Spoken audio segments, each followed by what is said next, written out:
Hello students of first year girls. आज का topic है आपका मानवीय बाल विकास का महत्व। देखिए, इससे पहले टॉपिक में हम बात कर चुके थे बाल विकास की विशेषताओं के बारे में और इसके विषय क्षेत्र के बारे में कि कौन कौन से इसके विषय क्षेत्र हैं और कौन कौन से बालक के विकास को प्रभावित करने वाले तत्व होते हैं, कौन कौन से पहलुओं का अध्ययन इसके अंतर्गत किया जाता है। तो ये सारे टॉपिक हम कवर कर चुके हैं। आज आपका टॉपिक है मानवीय बाल विकास का महत्व। देखिए, मोस्ट इम्पोर्टेंट टॉपिक है गर्ल्स, ये तो ध्यान से इसको समझिए। देखिए, बाल विकास के अध्ययन का महत्व जानने से पहले यह जानना आवश्यक होता है कि व्यक्ति के जीवन में बाल्यावस्था का क्या महत्व है। देखिए, बाल्यावस्था, क्योंकि बात जो हमारा टॉपिक है वो है बाल विकास के अध्ययन, तो बाल्यावस्था के बारे में जानना आवश्यक है कि बाल्यावस्था जन्म से लेकर 12 वर्ष की अवस्था मानी जाती है। वैसे तो जन्म से लेकर 2 वर्ष की अवस्था शैशवावस्था आती है और फिर उसके बाद 2 वर्ष से लेकर 12 वर्ष तक की जो अवस्था होती है 2 भागों में होती है, उसे बाल्यावस्था कहा जाता है। बाल्यावस्था भी जैसे कि पूर्व बाल्यावस्था और उत्तर बाल्यावस्था कहलाती है। देखिए, बाल्यावस्था के संबंध में लॉक महोदय जी ने कहा था कि शिशु का मस्तिष्क एक कोरी स्लेट के समान होता है। यानी कि जब बालक बाल्यावस्था में होता है तो उसका मस्तिष्क कोरी स्लेट के समान उन्होंने कहा था कि इस पर समाज के द्वारा जो चाहे वो लिख सकते हैं। कि उसको यानी कि उनका कहने का मतलब ये था कि उन्होंने बालक के मस्तिष्क को एक कोरी स्लेट की संज्ञा दी थी। उन्होंने कहा था कि इस आयु में बाल्यावस्था में बालकों को जो चाहे वो सिखा लें तो वो उसके मस्तिष्क पर, वो एक तरह से मस्तिष्क पटल पर वो उसके फीड हो जाता है। उसमें चाहे वो अच्छी बात हो या बुरी बातें हो, तो उसको जितना ज्यादा, यानी कि एक तरह से देखा जाए तो बाल्यावस्था को सीखने की आयु भी कहा गया है कि ज्यादा से ज्यादा जो कॉन्सेप्ट क्लियर होते हैं, जो बच्चे को अधिगम होता है या बच्चों का जो सीखने की जो क्षमता का विकास होता है वो भी काफी हद तक बाल्यावस्था में ही माना जाता है। तो इसीलिए उन्होंने कहा था कि शिशु का मस्तिष्क एक कोरी स्लेट के समान होता है, यानी कि उसको जो चाहे वो उस पर लिख सकते हैं, उसको सिखाया जा सकता है। महान शिक्षा शास्त्री रूसो की यह धारणा थी कि जन्म के समय शिशु ना तो सामाजिक होता है और ना ही सामाजिक होता है, वो पूरी तरह से निर्दोष होता है। यानी कि उन्होंने कहा कि देखिए, सामाजिक और असामाजिक से क्या अर्थ हुआ कि बच्चा जो बालक होता है जब वो केवल अपने परिवार के सदस्यों, केवल उसका जो अटैचमेंट है वो अपनी माँ से ज्यादा होता है। क्यों? क्योंकि वो उसको स्नेह करती है, उसकी जो भूख है उसको शांत करती है, तो इसलिए वो एक तरह से सामाजिक तो माना ही जाता है क्योंकि उससे माँ का जो उससे संबंध होता है। लेकिन परिवार के और सदस्यों से या परिवार के बाहर के सदस्यों से जब उसका कोई अटैचमेंट नहीं होता है तो एक तरह से उसको ना तो हम ये कह सकते कि पूरी तरह से सामाजिक है और ना ये कह सकते कि वो असामाजिक है, और उसकी संगति जैसी होगी वो वैसा ही बनेगा, अर्थात उनकी संगति उसके भावी व्यक्तित्व को निर्धारित करती है। तो रूसो ने यही कहा था कि अगर बालक के आगे के फ्यूचर के बारे में किसी को अगर जानना है कि वो किस तरह का बनेगा बालक, तो इसके बारे में बाल्यावस्था एक ऐसी अवस्था है कि जिसका ऑब्जर्व करके, जिस बाल्यावस्था में बालकों को ऑब्जर्व करके ये बताया जा सकता है, ये अनुमान लगाया जा सकता है कि वो आगे उसका जो भावी व्यक्तित्व है वो किस तरह का होगा।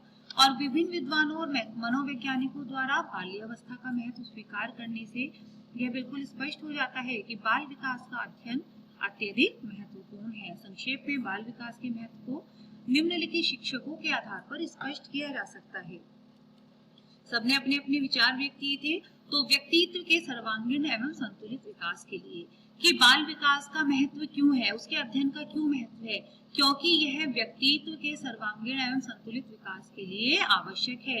कि बालकों के व्यक्तित्व के संतुलित और सर्वांगीण विकास के लिए बाल विकास अत्यंत महत्वपूर्ण मार्गदर्शक है, क्योंकि इस विषय का अध्ययन करके यानी कि मानव विकास या बाल विकास के विषय का अध्ययन करके बालकों के विकास से संबंधित संपूर्ण जानकारी प्राप्त होती है।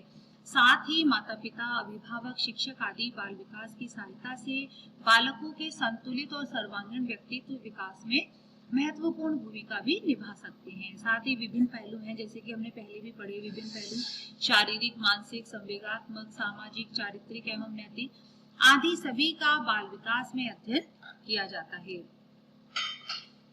बालकों के स्वभाव को समझने में कि बाल विकास या मानव विकास का जो अध्ययन है वो बालकों के स्वभाव को समझने में सहायता करता है। इसीलिए इसका महत्व है क्योंकि बालकों के स्वस्थ विकास के लिए माता पिता, अभिभावक, शिक्षक, चिकित्सक आदि के लिए बालक के स्वभाव को समझना, उनकी प्रकृति को समझकर ही उनकी समस्याओं का समाधान किया जा सकता है।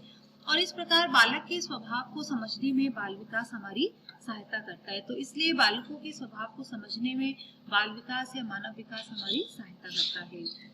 स्वास्थ्य विज्ञान एवं चिकित्सा के क्षेत्र में देखिए, वर्तमान समय में जो मानसिक स्वास्थ्य विज्ञान और चिकित्सा के क्षेत्र में बाल विकास की उपयोगिता है वो बहुत बढ़ गई है। बालकों में पाए जाने वाले मानसिक और मानसिक न्यूनता है, कुसमायोजन है या बहुत सी असामान्यताएं जो बालकों में पाई जाती हैं, बाल विकास के अध्ययन या मानव विकास के अध्ययन द्वारा जो है उनकी असामान्यताओं का पता लगाया जा सकता है। उनमें कुसमायोजन क्यों है ये पता लगाया जा सकता है, उनके मानसिक न्यूनता क्यों है या उसके क्या कारण है, इन कारणों का पता लगाकर उनका समाधान निकाला जाता है, जो कि बाल विकास के अध्ययन का बहुत लाभकारी पहलू होता है। तो स्वास्थ्य विज्ञान और चिकित्सा के क्षेत्र की दृष्टि से मानव विकास या बाल विकास का महत्वपूर्ण योगदान रहा है। निर्देशन के क्षेत्र में वर्तमान युग में शिक्षा, व्यवसाय, मनोरंजन, स्वास्थ्य एवं नेतृत्व आदि विभिन्न क्षेत्रों में बालकों को निर्देशन देने की आवश्यकता बढ़ती जा रही है। यदि रुचि एवं योग्यता के अनुसार शिक्षा, व्यवसाय आदि का चुनाव न किया जाए तो बालक को अनेक समस्याओं का सामना करना पड़ता है। देखिए, निर्देशन के क्षेत्र में कि जो बाल विकास है या मानव विकास का अध्ययन हमें यह बताता है कि बालकों को निर्देशन दिया जाए। ठीक है, उन्हें समय समय पर, जैसे कि बाल्यावस्था में बच्चों को जो है कौशल सिखाए जाते हैं, विभिन्न प्रकार के कौशल सिखाए जाते हैं जिनसे वो आगे जाकर अपने लिए व्यवसाय का चुनाव कर सके और उनको एक प्लेटफॉर्म मिलता है उससे कि उनको निर्देशन दिए जाए जिसमें उनकी रुचि है, उस तरह के वो व्यवसाय का चुनाव करें जिस तरह की उनमें योग्यता है या जिस तरह की उन्होंने शिक्षा हासिल की है उसके अकॉर्डिंग उनकी जो है व्यवसाय का चुनाव किया जाए, ताकि जो है बच्चे का व्यक्तित्व का विकास हो सके। शिक्षा के क्षेत्र में कि बाल विकास की सहायता शिक्षा के विभिन्न पहलुओं जैसे शिक्षा के उद्देश्य है, शिक्षण पद्धति है, पाठ्यक्रम है, अनुशासन तथा शिक्षक एवं विद्यालय आदि को निर्धारित तथा व्यवस्थित करने में ली जाती है।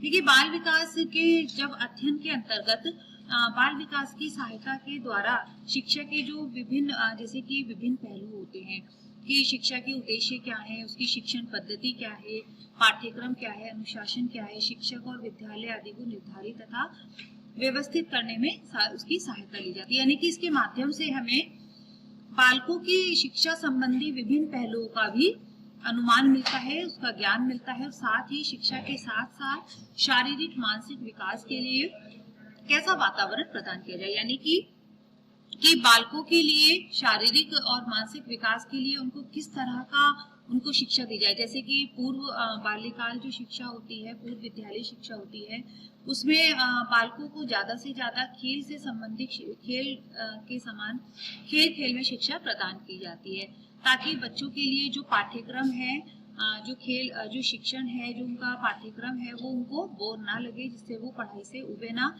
और जो उनकी पढ़ाई में रुचि है वो बढ़े। तो इसके लिए क्या होता है कि शिक्षा के क्षेत्र में नई नई जो बच्चों के लिए शिक्षण पद्धति होती है वो उनको यूज करके शिक्षक और शिक्षिकाओं को बच्चों के व्यवहार को, उनकी गतिविधियों को समझने में सहायता मिलती है, ताकि बच्चों के बाल विकास में सहायता हो सके।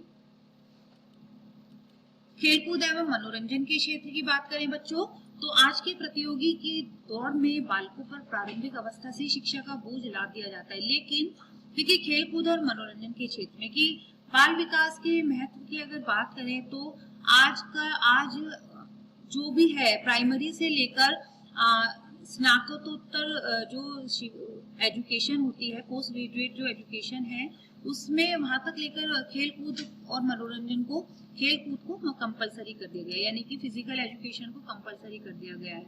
क्यों किया गया है? क्योंकि बच्चों की जो करिकुलम एक्टिविटीज होती हैं उसमें बच्चे बढ़ चढ़कर हिस्सा लें, साथ ही उनका जो शारीरिक और मानसिक विकास अच्छे से हो सके, साथ ही बच्चों में जो है प्रकृति से जुड़ाव बच्चों का हो सके, उनको प्रकृति के बारे में उनके पता चल सके। साथ ही खेलने की जो नैसर्गिक प्रवृत्ति है वो आजकल बच्चों की समाप्त होती जा रही है। आजकल अधिकतर बच्चों को देखा गया है कि जो है इंडोर गेम्स ज्यादा खेलते हैं बच्चे, जैसे कि पहले होता था आउटडोर गेम्स बच्चे ज्यादा खेलते थे। लेकिन अब जैसे जैसे आधुनिकता की दौड़ में बच्चे जो है वो नैसर्गिक प्रवृत्ति से दूर होते जा रहे हैं। तो खेलकूद और मनोरंजन के क्षेत्र में भी बालकों को समीप लाया जा रहा है, ताकि उनका जो है शारीरिक और मानसिक विकास सही तरह से हो सके। और बालकों के खेल जीवन में खेल का महत्व बालक विकास के ज्ञान द्वारा ही जाना जा सकता है। तो नेक्स्ट है पारिवारिक जीवन को सुखी बनाना। देखिए, प्रत्येक परिवार में जो बालक के पालन पोषण संबंधी भिन्न भिन्न प्रतिमान होते हैं तथा इनका प्रभाव बालक के व्यक्तित्व पर पड़ता है। तो बालकों के प्रति माता पिता द्वारा अपनाई गई अभिवृत्तियां, माता पिता और बच्चों के आपसी संबंध, साथ ही बालकों के व्यक्तित्व का निर्धारण भी करती हैं। देखिए, पारिवारिक जीवन को सुखी बनाने में बाल विकास का महत्वपूर्ण योगदान होता है, क्योंकि बाल विकास के अध्ययन द्वारा ही एक माता पिता है, एक अभिभावक है, वो समझ सकते हैं, वो मतलब सीख सकते हैं कि कौन कौन से ऐसे विकासात्मक पहलू हैं जिनको उन्हें ध्यान रखना है, जिनको उन्हें ऑब्जर्व करना है, जिन्हें उन्हें अपने जीवन में उन्हें अपने इंक्लूड करना है, ताकि वो अपने बच्चों का पालन पोषण अच्छे से कर सके। क्योंकि देखिए, एक जो बालक है वो ही आगे चलकर एक समाज का, एक देश का एक सफल नागरिक बन सकता है। और ये माता पिता का और परिवार के सदस्यों का, साथ ही शिक्षक और शिक्षिका का भी कर्तव्य है कि वो बालकों के विकास में ज्यादा से ज्यादा योगदान दें अपनी भूमिका का, और ज्यादा से ज्यादा उनको ऐसे अवसर प्रदान कराएं कि वो एक सफल नागरिक बन सके, देश का एक स्वस्थ नागरिक बन सके। बाल अपराध को रोकने में, देखिए, बाल विकास या मानव विकास के अध्ययन के द्वारा बाल अपराध को रोकने में भी सहायता होती है। कैसे कि जब बालकों का गहन अध्ययन किया जाता है, जैसे कि अभी आप पढ़ेंगे चाइल्ड स्टडी मेथड के बारे में बच्चों आगे, कि बाल अध्ययन विधियों के बारे में, कि जिसमें बालकों के व्यवहारों का अध्ययन किया जाता है। उसमें पता लगाया जाता है कि कौन कौन से बालक हैं, समस्यात्मक बालक हैं, किनको क्या समस्या है, और जो आज की समाज में जो अपराध प्रवृत्ति बढ़ रही है बालकों में, वो किस वजह से बढ़ रही है, किस कारण से बढ़ रही है। परिवार का वातावरण है, समाज का वातावरण है, या उनको जो संस्कार मिले हैं, या उनको जो परिवार का माहौल मिला है, सीख मिली है, या विद्यालय में उनकी जो साथ अवहेलना हुई है उनकी, ठीक है ना। तो कुछ ना कुछ कारण ऐसे होते हैं जो बच्चों को बाल अपराध प्रवृत्ति की ओर उन्मुख करते हैं। तो बाल विकास का अध्ययन हमें या किसी भी शिक्षक को या अनुसंधानकर्ता को यह भी सहायता प्रदान करता है कि बाल अपराध को रोकने में कैसे उपयोगी सिद्ध होता है। साथ ही समाज से तथा राष्ट्र की प्रकृति एवं विश्व शांति में उपयोगिता। देखिए, परिवार समाज की एवं समाज राष्ट्र की खाई होती है, ठीक है, यानी कि आपस में एक दूसरे से कोरिलेटेड है। और बाल विकास बालकों के सर्वांगीण तथा संतुलित विकास को करने में, उन्हें उचित शिक्षा एवं व्यवसाय प्राप्त करने में, पारिवारिक जीवन को सुखी बनाने में अत्यंत उपयोगी है। इन सभी बातों पर समाज तथा राष्ट्र की प्रकृति निर्भर होती है। अतः यह कहना कोई अतिशयोक्ति नहीं होगा कि बाल विकास बालकों को समाज के योग्य सदस्य तथा राष्ट्र का कुशल नागरिक एवं कर्णधार बनाने में सहायता प्रदान करता है, तथा यह कुशल नागरिक और कर्णधार समाज तथा राष्ट्र की उन्नति के आधार स्तंभ है। यानी कि एक परिवार, एक समाज और एक जो है समाज में रहने वाले जो नागरिक हैं, और साथ ही एक राष्ट्र, तो उनके लिए ये महत्वपूर्ण कर्तव्य है कि वो बालकों के सर्वांगीण और संतुलित विकास में योगदान दे, ताकि राष्ट्र की उन्नति के वो आधार स्तंभ बन सके। साथ ही मानवता की श्रेष्ठ भावना को अपनाए, और ऐसा होने से विश्व शांति और विश्व बंधुत्व की कल्पना भी साकार होती है। न्याय के क्षेत्र की बात करें तो मानव विकास या बाल विकास का जो महत्व है, वो बाल विकास के अध्ययन के फल स्वरूप आजकल बालकों को अपराध करने पर कठोर दंड नहीं दिया जाता है, बल्कि उन्हें सुधारने के लिए उन्हें सुधार गृह में रखा जाता है। आधुनिक समय में बालकों में बच्चों अपराध प्रवृत्ति बढ़ती जा रही है, ठीक है। आजकल आए दिन आप न्यूज सुनते हैं कि जो यानी कि जो बालक हैं वो ऐसी ऐसी जो